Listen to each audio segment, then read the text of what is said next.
Julio. Julio. Julio is G-U-I, di ba? G-I-U. G-I-U? G-I-U. Italian yun, di ba? Julio. Mamaya sabihin mo sa amin kung bakit Julio. Eldon, alam ko na dahil, di ba, daddy mo Eldon. O sige. Now, Lina, can you tell me about yourself? I'm 14 years old and I'm in first year high school in Poveda Learning Center. Okay. Supposing I ask you the first question, pwede ba? Okay. So, Nina, do you talk to your friends about your Lolo Ninoy or do your friends talk to you about your Lolo Ninoy? Yes, in fact, some of my friends look up to him and admire him, and some of them think that he is their favorite hero and they admire him so much. And last year, I did a monologue about him and my teacher was so happy that she made me do it in other sections too. Wow. Kaya nga kanina, Nina, can you give us some little part of the monologue ng Ninoy? What did you say about your Lolo?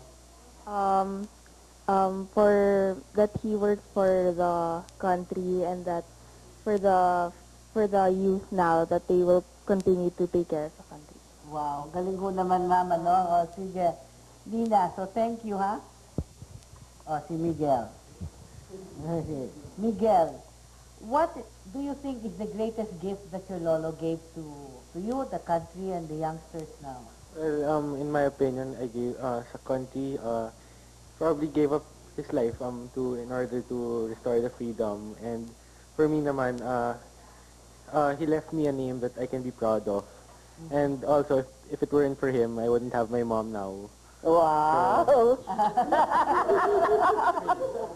Okay, Miguel, tell me about yourself. Alam niyo si Miguel is how old? I'm 16. 16, and how tall are you? Around 6'1". 6'1", ha? Okay. I understand you like basketball. Yes, I do. Okay. So what else do you like to do? It depends. I also like sleeping and I enjoy eating also. Okay, let's explore the eating part. Jiggy, can you tell us about yourself? Well, I'm 17 and I'm a freshman at the Ateneo de Manila University, taking up Communications Technology Management. Okay. I saw you get an award from the AY Foundation. What is that award? It's the National Discipline Award given to high school students during graduation. Yeah, what did you do to deserve the award? Well, I was part of the student council, and I guess I helped I helped the organizations back in high school.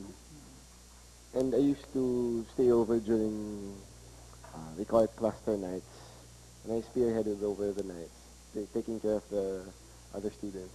I guess that's how I got it. Community service. Something like that. Okay. Here's Josh. Josh, hello. Josh, come here.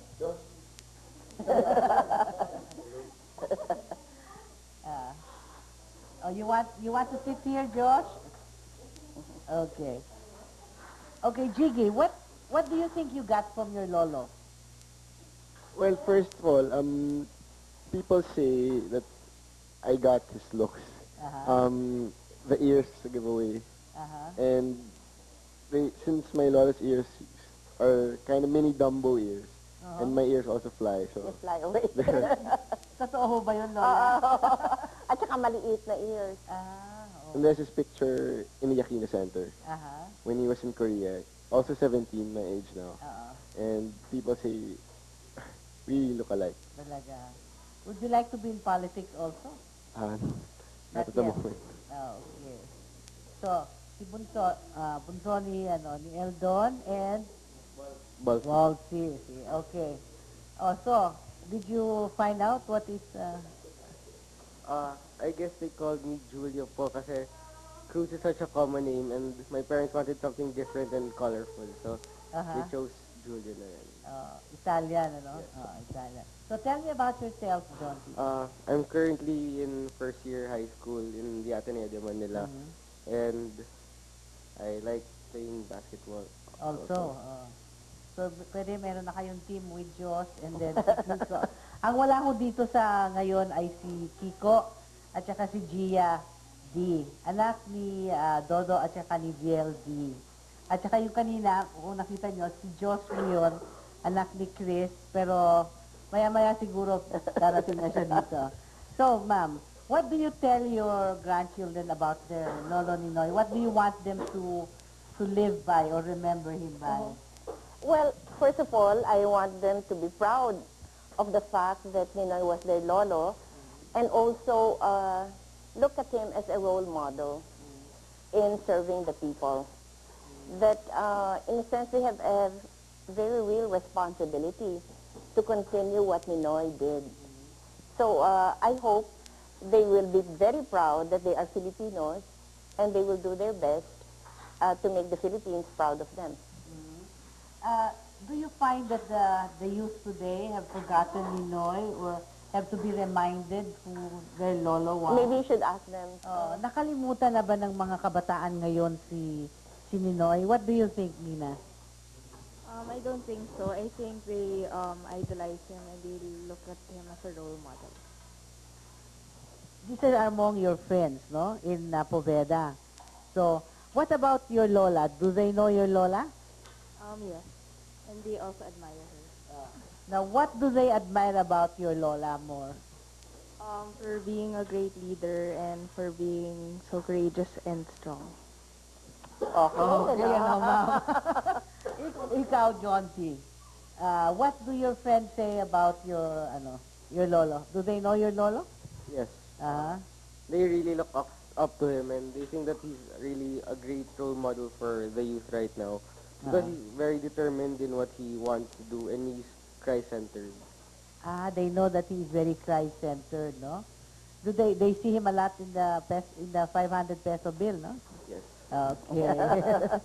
Ikaw, Judy, your age bracket, they know already about your Lolo Ninoy's ideals and Yes, maybe since because the revolution came shortly after we were born, and I guess that's how my generation remembers my lolo, how he died for the country and how his death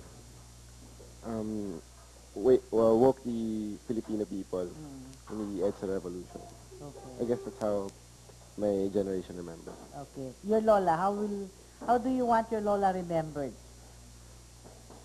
My lola's really the greatest lola, and Wow. she's really, I guess, her devotion and faith in God. That's what I really admire about her. That she tells us always to pray whenever we need God's help. And She's there. yes, Okay. Miguel, what do you remember, what do your friends say about Ninoy? Yung mga basketball friends mo, di ba? Oh. Well, siguro people my age, mga teenagers, sometimes they make wrong decisions at this point in time. Pero my lolo serves as a good example once they want to get back on track. So, yeah, he's a good example to my people my age. So, and the legacy he left helps them get back in the right direction. Okay. Ma'am, now that the Marcos ill-gotten wealth will be finally going, your family has been the foremost human rights victim, but you gave it up. You know? No, maybe we are the best known, but we have not suffered the most. You know? So I remember before somebody was asking me why I did not also be part of the class suit, and I said, no, it's okay. But I'm glad that they thought of filing that class suit against Marcos. Has your dad been declared a national hero already? I mean, officially? I know there was... I don't think so. There was if I remember one senator saying that a hero is not named in And a I law. don't think that's the way it's done. how does it done? I suppose it is really up to the people, first of all. And then I think what is a big help is that August 21 is proclaimed as Ninoy Aquino Day and proclaimed a holiday. Okay. You know, we've come to the end of our show, regretfully again, but it has been such a pleasurable day interviewing you and meeting all the nice-looking apos and pretty Dalagita here.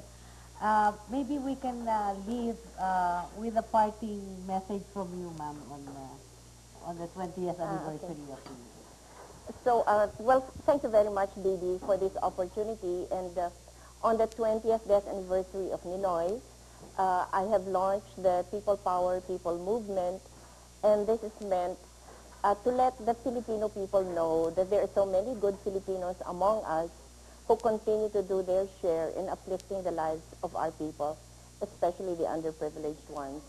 So I hope that all of us Filipinos will unite and will work together to bring about a better Philippines.